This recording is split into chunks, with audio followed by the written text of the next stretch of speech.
ಇನ್ನು ಕಾಫಿನಾಡು ಪಶ್ಚಿಮ ಘಟ್ಟ ಭಾಗಗಳಲ್ಲೆಲ್ಲ ಹೆಚ್ಚಿನ ರೀತಿಯಲ್ಲಿ ಮಳೆ ಆಗಿದೆ. ರಾಕ್ಷಸ ಸ್ವರೂಪವನ ಯಾಕೆ ಹೇಳ್ತೀರಾ ಹಂಗೆ ರಾಕ್ಷಸ ಸ್ವರೂಪ ಅಂತೇಳಿ? ನೋ, ಅದರ ಲುಕ್ಕೇ ಬೇರೆ. ನಿಮಗೆ ಈ ಕಲದಗಿರಿ ಫಾಲ್ಸ್ ಏನಿದೆಯಲ್ಲ, ಮೈದುಂಬಿ ಹರಿಯುತ್ತೆ. ನಿಮಗೆ ಏನು ಅಂದರೆ ಭಯಭೀತ ಆಗುತ್ತೆ ಅಲ್ಲ, ಹಾಗಾಗಿ ರಾಕ್ಷಸನ ನೋಡಿದಾಗ ಭಯಭೀತ ಆಗುತ್ತೆ. ಹಾಗೆ ಈ ಜಲಪಾತವನ್ನು ನೋಡಿದಾಗಲೂ ಕೂಡ ಭಯಭೀತ ಆಗಿರುತ್ತೆ. ಬಟ್ ಅದನ್ನು ನೋಡೋದೇ ಅದ್ಭುತ ರೀ. ರಾಕ್ಷಸ ಅಂತ ಯಾಕೆ ಕರಿಬೇಕು ನಾವು? ನೋಡಿ ಎಂಥ ಚೆನ್ನಾಗಿರುತ್ತೆ. ಅದರ ಆರ್ಭಟ ಹೇಗಿದೆ, ಅದು ಧುಮ್ಮಿಕ್ಕೆ ಹರಿಯುವಂಥ ಅದರ ನಾದವನ್ನು ಕೇಳಿಸ್ಕೊಳ್ಳಿ, ಎಷ್ಟು ಚೆನ್ನಾಗಿರುತ್ತೆ.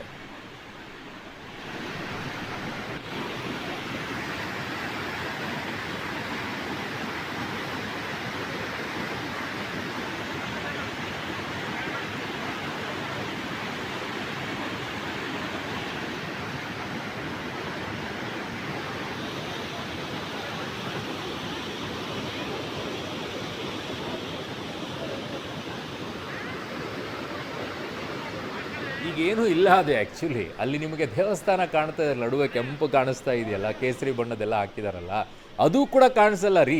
ಆ ಆರ್ಭಟ ಇರುತ್ತೆ ಅದರದ್ದು. ಈಗಷ್ಟೇ ಆರಂಭವಾಗಿರೋದು ಇದು.